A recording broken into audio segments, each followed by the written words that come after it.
Hello everyone, welcome to Bajirao IAS Academy, the Hindu News Analysis. Today is 21st June 2025 and today we have some very important topics for the discussion. So all these topics are important for your prelims as well as mains examination. So we will make an attempt to discuss all these topics in a very detailed and in-depth manner. So without any further delay, let's get into the discussion and let's understand all these topics. And the first topic that we are going to discuss is about Israel and Iran tensions. And we all knew that recently Israel has carried out a series of precision attacks on Iran. Followed by Israel's attacks on Iran, America has also carried out attacks on Iran's nuclear facilities. So therefore, in this backdrop, we will discuss about Israel-Iran tensions and how Israel's attacks on Iran would make Iran pursue its dream of becoming a nuclear weapon state, and how it is going to destabilize the West Asia's regional stability. So all these factors will be understanding in a very detailed manner so that whatever articles that are given in newspapers, so you can understand them in a better manner. So when we talk about the Israel-Iran tensions, now recently Israel has carried out a devastating attack on Iran's nuclear facilities. It is believed that Iran has nuclear facilities. Iran has pursuing the objective of becoming a nuclear weapon state. However, if Iran becomes a nuclear weapon state, that could even threaten Israel's existence. So because of that reason, Israel has carried out a series of precision attacks on Iran's nuclear facilities on June 13, 2025. And in fact, these attacks have been planned by Israeli Prime Minister Benjamin Netanyahu. And US has been the strong supporter of Israel, and Donald Trump has also supported Israel's attack on Iran's nuclear facilities as well. And in fact, it is believed that whatever attacks that are carried out by Israel on Iran would ultimately accelerate Iran's nuclear ambitions. Because Iran wanted to become a nuclear weapon state, Iran wanted to have nuclear weapons because for Iran it is an existential threat, because Iran has been facing threats from US as well as Israel. So whatever attacks carried out by Israel, so those attacks would further accelerate Iran's nuclear ambitions. So I hope this point is very clear for you. In short term, so we can say that Israel's attack on Iran, so this is just part of a short-term politics. So this cannot be considered as a long-term strategic policy by Israel. So this is just a short-term political move by Israel, because it has lacking the long-term vision and a long-term strategy. And in fact, it is very clearly mentioned that the flawed diplomacy adopted by Israel or USA would further risk creating greater instability, because whatever attacks carried out by Israel on Iran would be part of the flawed diplomacy. It is flawed diplomacy because it is just part of the short-term politics and it is lacking the long-term strategy that is actually required. And this short-term policy would further result in creating greater instability in West Asia, and this would further worsen the global nuclear proliferation. That essentially means, along with Iran, other countries in the Middle East would also adopt the path of procuring or securing the nuclear weapons, and that would result in global nuclear proliferation. Now, we knew the destructive force created by the nuclear weapons, and the world has also been trying so hard for nuclear non-proliferation. But if the world goes for a nuclear proliferation, that will destroy the entire world and even humanity. So therefore, this event, reminiscent of past Israeli strikes, and in fact Israel in the past also carried out such strikes against Iran. However, these strikes by Israel on Iran has reignited debates about their effectiveness of military action, right? So in fact, we need to understand two things here: the effectiveness of military action versus diplomacy. So which one would be more effective? So that is the one thing that we should understand. However, diplomacy should be more effective instead of using the military action, because a military action would generate a sense of revenge. So therefore, if we take into account all the stakeholders, if we can actually build a consensus, then diplomacy would be the most appropriate, more conducive and more plausible option that could address the perceived existential threat posed by Iran's nuclear program. Now understand one thing, that if Iran acquires nuclear weapons, that could threaten US, that could even threaten Israel as well. Now here the diplomacy is the most effective way that could actually address the existential threat that is posed by Iran's nuclear program on Israel, including Iran's plans to development of nuclear warhead, right? So Iran has ambitions to acquire nuclear weapons. If Iran acquires nuclear weapons, that could threaten Israel and US. So because of that reason, Israel has carried out strikes against Iran, and even recently USA has also carried out strikes on nuclear facilities in Iran. Now, in the beginning of this session, we have talked about Israelis' strikes on Iran are short term, right? So they are not part of the long-term strategic vision of Israel or US. Now, why we can call this as a short-term, these strikes are just for a short-term political gains? Now, I will tell you some reasons. So with those reasons, we come to the conclusion that these are part of short-term political gains. Now, as of now, Israeli Prime Minister Benjamin Netanyahu faces the corruption charges, right? So he has been facing the corruption charges, and he is also having some political setbacks at home in Israel. So therefore, if he attacks Iran's nuclear facilities, if he carried out a precision strikes on Iran, so that could actually serve as a short-term distraction, right? A short-term distraction from the corruption charges and even the political setbacks as well, right? So therefore, we can actually call attacks on Iran carried out by Israel, so they're part of a short-term strategy adopted by Israel, right? So the second most appropriate reason is that Israel has been continuously undermining a peace, right? So Israel has been continuously undermining the importance of peace in the Middle East, and it has also been undermining the two-state solution for Palestine. And also understand, India has been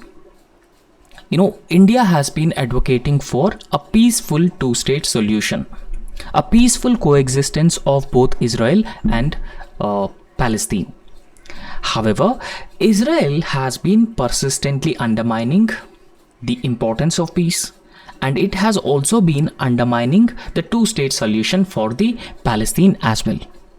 So this attitude of Israel has been further creating regional instability rather than promoting the long-term security for Israel. Now, it is very important that Israel needs to have long-term security, right? So instead of all these conflicts, tensions, Israel needed a long-term security. So therefore, the long-term security can be achieved by believing in peace, believing in two-state solution rather than creating regional instabilities in West Asia or Middle East.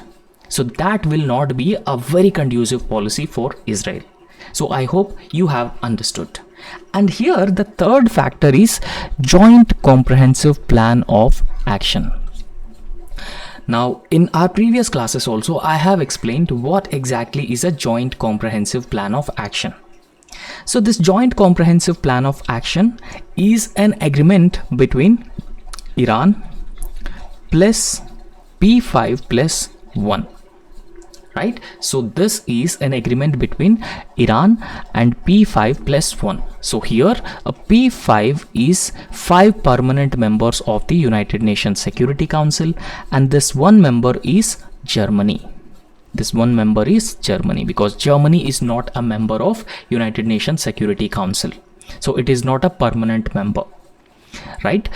So this joint comprehensive plan of agreement was signed during Barack Obama was the president of United States of America. So Iran has the objective of pursuing nuclear weapons, right? So Iran wanted to procure nuclear weapons. So it wanted to have the technology to develop the nuclear weapons. However, if Iran develops nuclear weapons, so it would undermine the regional stability. It would even pose threats to the US as well. However, since Iran has been developing the nuclear weapons, US has imposed sanctions on Iran. US has imposed sanctions on Iran, and that severely cripples Iran's economy. So there was a high inflation and a lack of forex reserves with Iran, and US even imposed sanctions on other countries which traded with Iran. So Iran was not able to export its oil to other countries. So all these factors, because of that reason, Iran started facing severe economic struggle. Now this joint comprehensive plan of action came into existence, and as part of the joint comprehensive plan of action, so US would withdraw all sanctions against Iran. And in return, Iran should stop enriching uranium, right? So Iran should stop enriching uranium and developing nuclear weapons. Iran should not develop the nuclear weapons, right? So this is the joint comprehensive plan of action. So I hope you have understood. And this is a plan to normalize US and Iran relationship. Right? So this is a plan to normalize US and Iran relationship, and this would also economically strengthen Iran as well in the region. However, in 2015, Netanyahu has sabotaged this joint comprehensive plan of action agreement. And in fact, why he sabotaged this joint comprehensive plan of agreement? Because this agreement has been normalizing US's relations with Iran, and it would also strengthen Iran economically, because US would withdraw all sanctions on Iran, right? So in fact, this joint comprehensive plan of action has offered Iran a sanctions relief. So there will be relief from the sanctions imposed by US on Iran, in exchange of certain nuclear restrictions that must be followed by Iran. However, Benjamin Netanyahu or Israel has started forging alliances with Republicans. Now, when this joint comprehensive plan of action was signed, so Democrats were in power in USA. But Donald Trump belonged to Republicans, and Benjamin Netanyahu and Israel started forging alliances with Republicans, right? So he ultimately sabotaged this joint comprehensive plan of action. How? When Donald Trump became the president of the United States, so USA has unilaterally withdrawn from the joint comprehensive plan of action, again imposing sanctions on Iran. Right? So Donald Trump again imposed sanctions on Iran when USA has withdrawn from this joint comprehensive plan of action. However, USA has withdrawn from this joint comprehensive plan of action, but it has proposed no alternative viable solution. So that solution could contain Iran's nuclear program. right? So the opposition to the deal has continued for nearly 30 years. However, now recently, as we have just discussed, that Israel has carried out a series of precision attacks against Iran. Now, Israeli attack failed to neutralize Iran's capabilities because there are thousands of centrifuges and highly enriched uranium stockpiles, and they can be used to make nuclear weapons by Iran, right? So we can say that Israel's attacks failed to neutralize Iran's capabilities to develop nuclear weapons, right? Because highly enriched uranium, thousands of centrifuges, so they are protected at two sites called Natanz and Fordo. Now remember that this Natanz and Fordo are important and they might be asked in your prelims examination. So you have to remember Natanz and Fordo, because this year also, so such questions are reflected in UPSC prelims examination. Now this strike also did not impact Iran's heavy water production, and this heavy water is also important for certain type of nuclear reactors, right? So altogether we can actually say that Israel's attack has actually failed to neutralize Iran's capabilities to develop nuclear weapons. However, now in this context, Israeli Prime Minister lacks the long-term coherent strategy to deal with Iran in the region. And Israel's Prime Minister Mr. Benjamin Netanyahu also has resulted in a regional instability. So it could actually trigger regional instability in entire West Asia, and that will also have implications for India as well. Right? So, what was the strategy? What was the coherent strategy that Israel has been following, whether pursuing the regime change? So, Israel wanted to change the regime in Iran or provoking US intervention. So, the objectives of Israel with respect to Iran or the larger region are still unclear in this context. Right? I hope you have understood this. Now, we will be talking about the United States as well. So when we talk about the United States, there is a lack of strategic vision on the part of Donald Trump as well, because Donald Trump is a Republican and Donald Trump is a strong supporter of Israel. And when Donald Trump for the first time became the president of the United States, he withdraws USA from the Joint Comprehensive Plan of Action and again imposed sanctions on Iran. And that has made Iran pursue its objectives of developing nuclear weapons, such as having more centrifuges or enriching uranium stockpiles. So all these things are being carried out by Iran.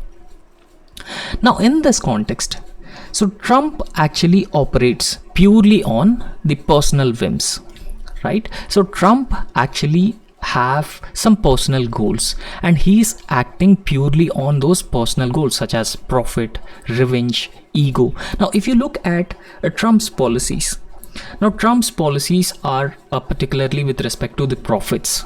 He very often talking about the trade, even with respect to India, Pakistan ceasefire also. So he takes the entire credit for the ceasefire and says that I offered a trade deal for both India and Pakistan and they agreed for that and they ready for the ceasefire, right? So he always talks about profit, ego, revenge. So that is pure nonsense, right? So therefore there's a lack of focus on America's strategic interests. Now Trump has not been focusing on strategic interests of America, the long-term interests of America. He just talking about the profit, revenge, ego, right? So he's just working on his personal whims, right? So he's not at all concerned about America's strategic interests in the West Asia or the global security, right? So therefore he need to act as per the long-term interests of the USA rather than his own personal interests. And in fact, Trump unilaterally exited the nuclear deal. So what was that nuclear deal? Again, the Joint Comprehensive Plan of Action. So he unilaterally exited the nuclear deal when he became the president of the United States. So that unilateral exit actually destabilizes the containment of Iran's nuclear program. So when you have a deal and when you unilaterally exit that particular deal, now you provoke Iran to again go for developing nuclear weapons. Right? So for your political gains, what you have done, so you have again made Iran to develop nuclear weapons, and that could threaten the entire regional stability.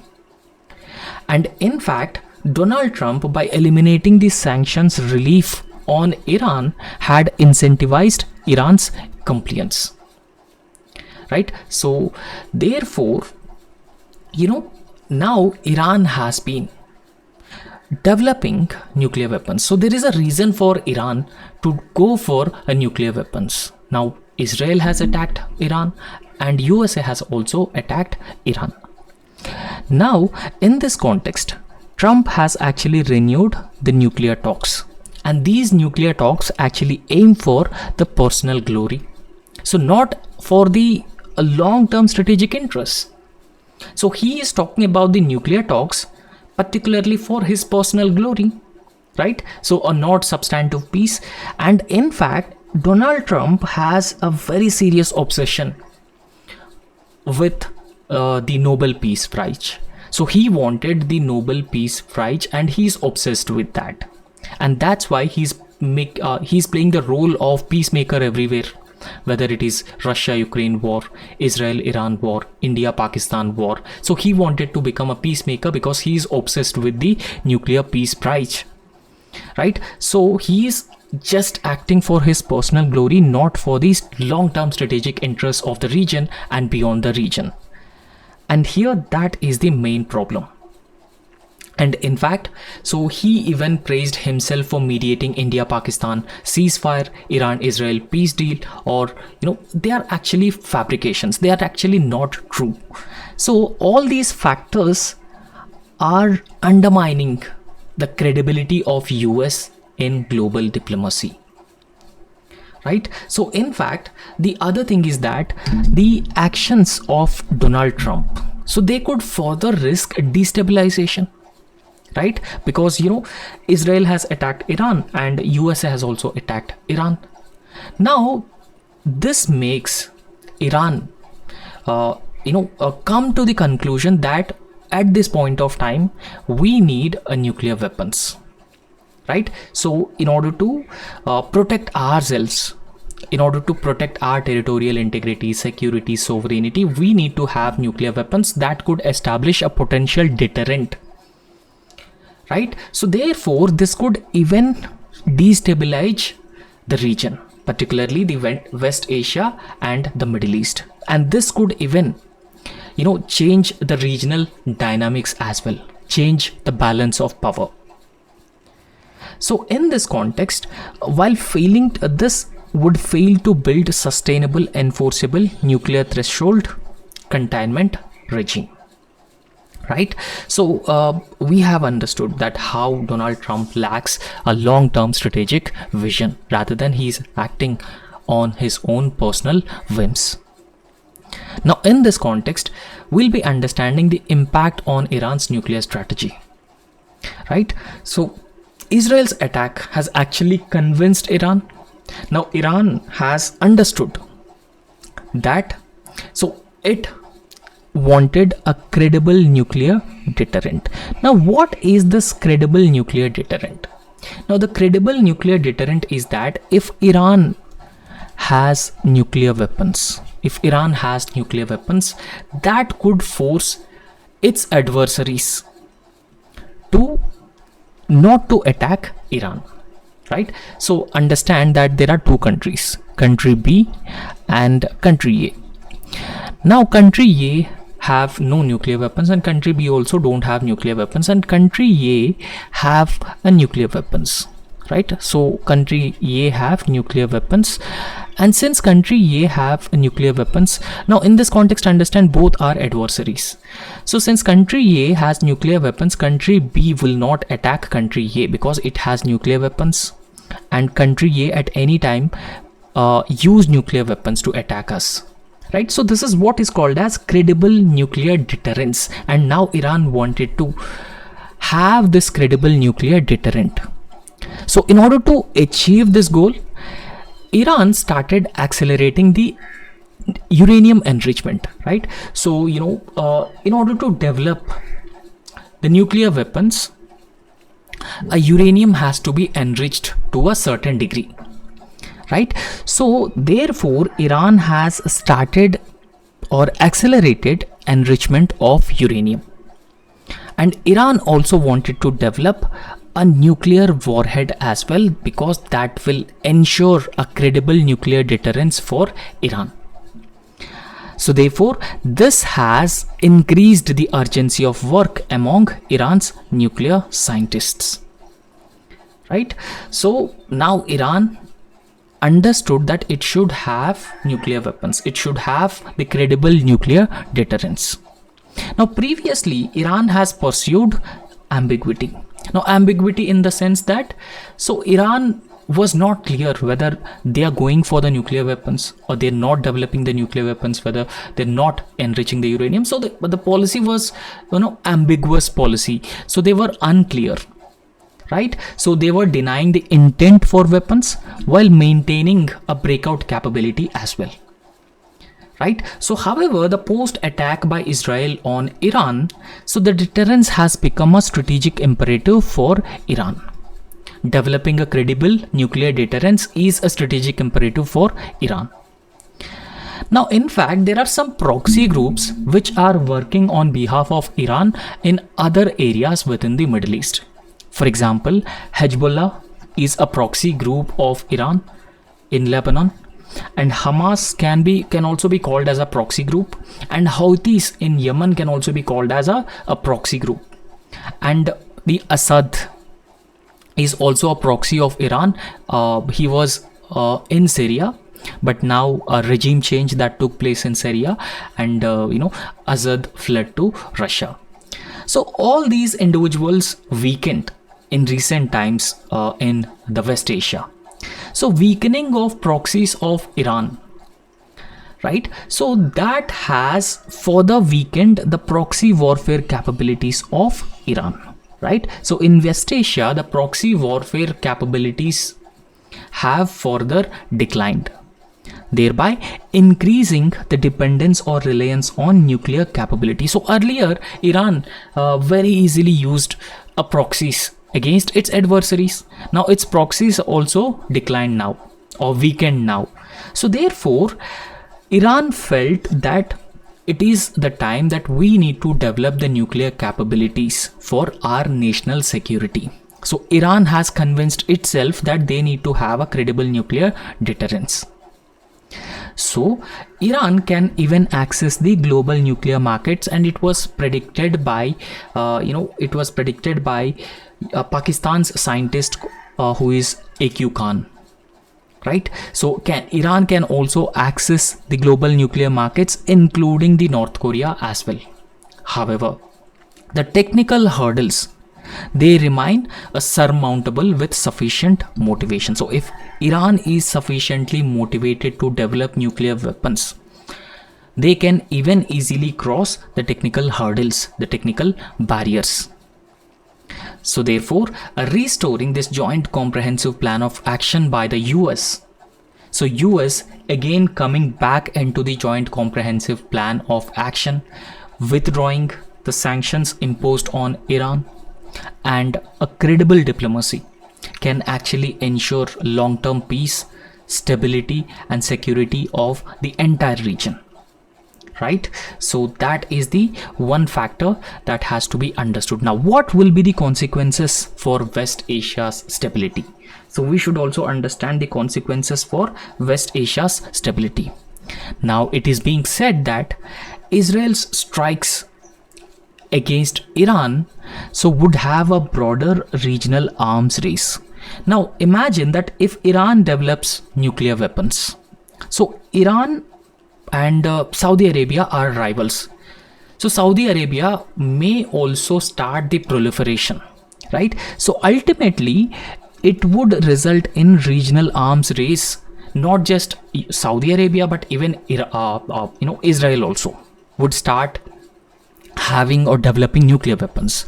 So therefore, Israeli strikes would result in broader regional arms race, thereby prompting other Middle Eastern powers to seek the nuclear capabilities, right? So they might seek the nuclear capabilities as well. And in fact, the escalatory actions, so they can actually raise Iranian retaliatory attacks across West Asia, and that would endanger the shipping routes, particularly this Gulf of Aden region, right? Because they are vulnerable. The Red Sea and Gulf of Aden region, they are very, very vulnerable. So therefore, the escalatory actions, they may raise the prospects of Iranian retaliatory attacks across West Asia, and that would endanger the potential shipping routes, right? And not just shipping routes, that could even impact the oil markets, because the majority of the world's oil is produced in these regions, particularly the West Asia, and it will even hurt the civilian infrastructure as well. So therefore, it will have a huge implications for the entire West Asia.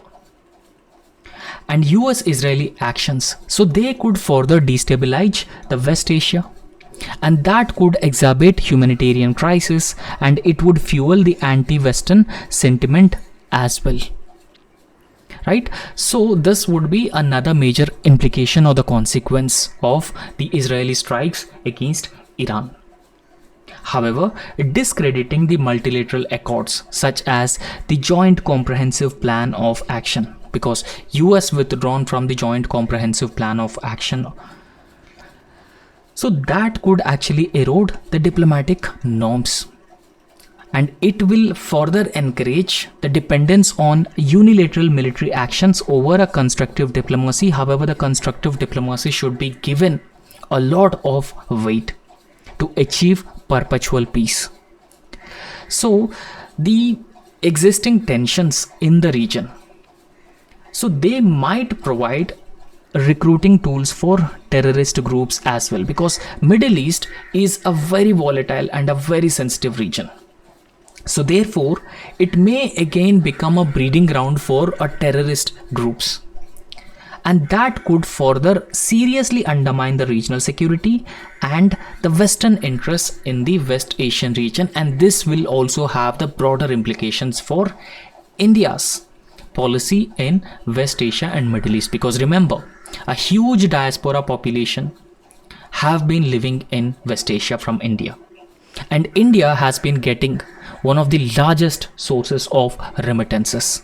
So therefore, a Middle East is also a very, very important region for India as well, right? So India is also a stakeholder in West Asia's peace, stability. So that factor we should understand. So the next important topic is, recently England passed assisted dying law. Now we'll understand what exactly is this assisted dying law and why UK has passed this law.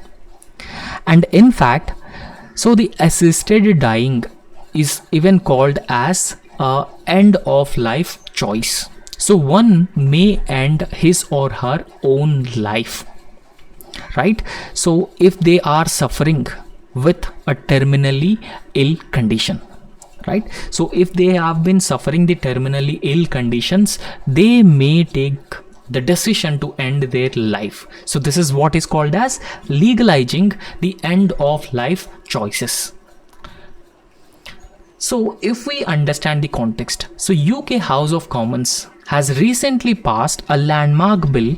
So that landmark bill has legalized the assisted dying for terminally ill adults in England and Wales. Now understand that this particular law would be applicable for both England and Wales, and this will be applicable for terminally ill adults who are above 18 years of age.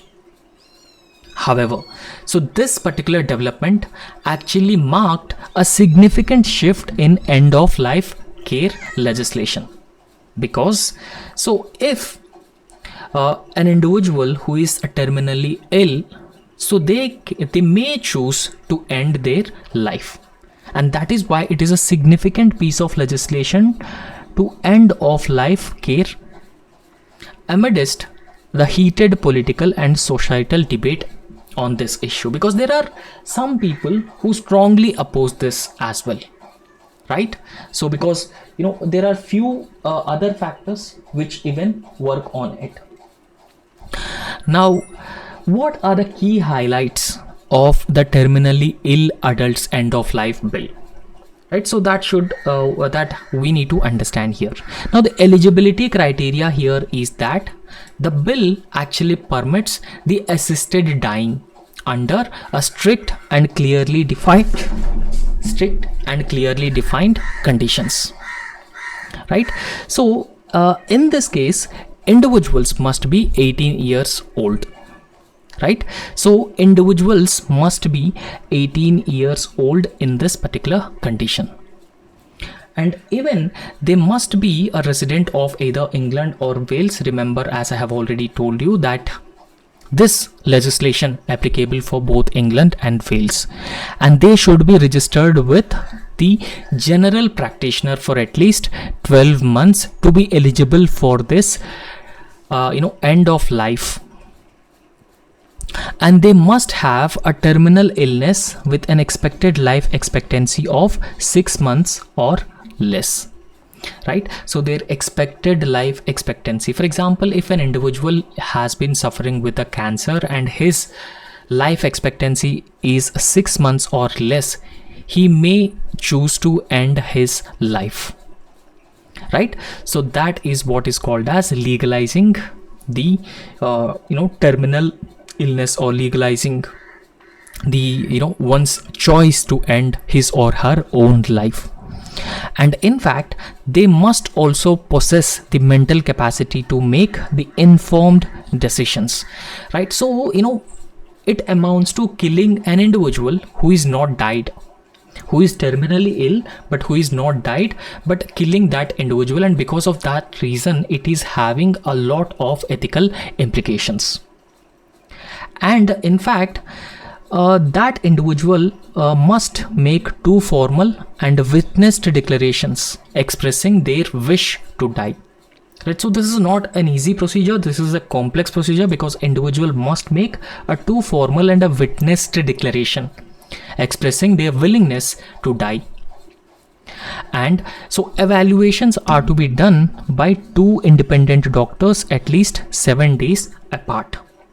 Now, what is the procedure? The procedure is that after the approval has been given for the assisted dying, so there is a 14-day waiting period, and after the 14-day waiting period, a doctor would prepare a life-ending substance, right? So there will be a substance, so which might be called as a life-ending substance, and the individual must self-administer it, right? So the doctors will not give that substance, the doctors will not administer that substance to the patient.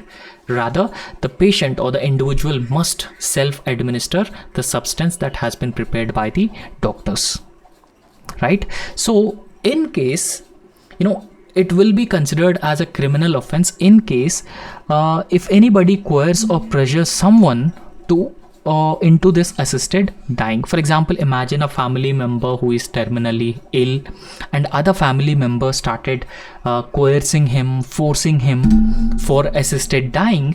It will be considered as a criminal offense with a punishable up to 14 years in prison, right? So I hope you have understood, and UK has become the country which has passed or which has legalized assisted dying by passing a law, right? So I hope it is clear for you. And the next important topic is electric vehicle manufacturing in India. So we'll try to understand about the electric vehicle manufacturing in India, because this is also very important. So very important in the sense that electric vehicles will play a very, very important role when it comes to India making a transition from the fossil fuel based transportation to a clean or green fuels.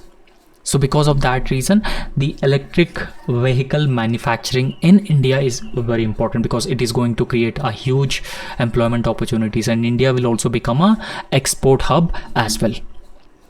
Now, India's planned electric four-wheeler manufacturing.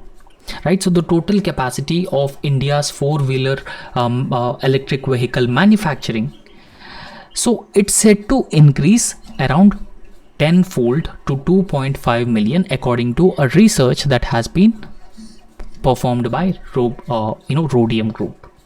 Right, a new research that has been conducted by Rhodium Group has said that India's planned electric four-wheeler manufacturing capacity is set to rise over a tenfold. And India's rapid expansion in electric vehicle manufacturing. Now, India is expected to make a major leap in the global electric vehicle manufacturing race. Right, because India would focus on developing the necessary infrastructure, the skilled workforce, right, and to boost the domestic industry that could actually support or supply the component parts for manufacturing the electric vehicles. So recently, the Indian government has also announced some incentives for the foreign companies who are ready to invest in electric vehicle manufacturing within India as well. So all these factors would be expected to boost the electric vehicle manufacturing in India. And also understand and remember that India is a country with a huge demand for the electric vehicles as well. And according to a report that has been published by this Rhodium Group, a country is expected to become the fourth largest electric car manufacturer in the world by the year 2030, and this is also very significant. Right, so becoming the fourth largest country is not easy for any country, but India is going to become the fourth largest top producer of electric vehicles by the year 2030, trailing only China, European Union and United States.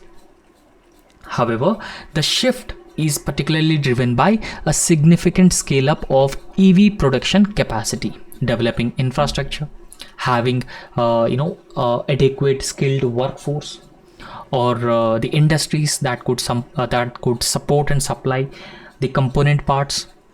Right, so the proactive government policies, strategic protectionist measures to support the domestic players as well. So all these factors would position India as a country that would become the fourth largest producer of electric vehicles by the year 2030. Right, now in this context, now India would achieve the supply surplus, and it will also have the export opportunities, because it will also make India an export hub as well. So this Rhodium report estimates that India's electric vehicle production capacity will exceed the domestic demand. Right, so imagine that the domestic demand is 20,000 vehicles, and if we are able to produce 30,000 or 35,000 vehicles, and the remaining surplus we can actually export. Right, so thereby India will also become an export hub, and wherever there are opportunities, there is a demand for the electric vehicles throughout the world, and India can actually fill that gap. Right, so by 2030 we can achieve this export surplus as well. And the domestic electric vehicle demand is further expected to grow between 0.4 to 1.4 million units by the end of this decade, by the 2030. And this still falls short of the planned production capacity as well. Right, so we have a huge planned production capacity, but demand still less. So in that case, we can explore the export opportunities all around the world, and we can actually fill the gap of demand and supply. And this projected surplus production of electric vehicles would further opens up the potential for India to emerge as a key electric vehicle exporter. Right, so India will become a hub for exporting the electric vehicles, provided that it can lower the manufacturing costs, and it can compete globally, right? So India should become globally competitive when it comes to exporting the electric vehicles to other parts of the world as well, because we need to compete with China, right? Because China is already achieved this cost competitiveness. It can be able to reduce or cut down the costs, right? So China is currently ruling the global EV markets. So we need to compete with China in the long term. Now we should understand the role of domestic players. So in India, there are some domestic players which have been producing, which are interested to produce the electric vehicles, such as Tata Motors, MG Motors, and Mahindra. So they have consolidated their dominance in the domestic electric vehicle production market. However, these three companies that we have just discussed, they nearly accounted for 90% of India's electric car sales in the financial year 24-25, accounting, according to the Vahan dashboard. So, however, despite low EV penetration in India, so just 2% of the total vehicles are electric vehicles in the year 2024. So this particular report notes that India has outpaced other countries such as Japan and South Korea in terms of a future manufacturing capacity that it would have, and that is driven by a planned investment supportive policies from the government. Right, so there are policies from the government side also. These policies are also expected to attract the foreign players into India as well. Now, for that reason, there is a policy framework that has been established along with the industrial strategy. Now, in fact, India's a strong growth in EV space is actually supported by a combination of industrial policy, the market incentives that has been announced by the government, and a protectionist trade strategy. So all these factors have strongly supported the growth of India's EV space. Now, the consumer subsidies, when we talk about the consumer subsidies that the government has announced, so these consumer subsidies are actually linked to increased localization requirements. And these subsidies actually aim to reduce the dependency by the consumers on imports, and it also incentivizes the domestic manufacturing as well. For that, the government of India has announced some consumer subsidies who are buying or purchasing the electric vehicles which are manufactured locally. And the production linked incentive scheme, we also knew about this, right? So the production linked incentive scheme has been introduced for schemes for advanced battery manufacturing, electric vehicle component production. So all these factors have catalyzed the investment. Now, when we talk about the tariffs, so import duties of 70 to 100% on fully built electric vehicles have shielded Indian manufacturers from foreign competition, enabling the domestic industry to further scale up. Now, infrastructure expansion, a concerted push to expand electric vehicle charging infrastructure that would further support the long-term adoption goals as well. However, these measures have further helped to significantly boost the local manufacturing in India. The report cautions that they have also raised some consumer costs and limited product variety as well. Right, so there is also a huge competition in the international market from other players such as China. So we need to ensure the cost competitiveness. We need to develop the necessary infrastructure, necessary skills. These factors would position India as the fourth largest electric vehicle manufacturing country and the global hub of exporting the electric vehicles by the year 2030. So that's all in this lecture, and thank you so much. And if you like our lecture, please subscribe our YouTube channel and also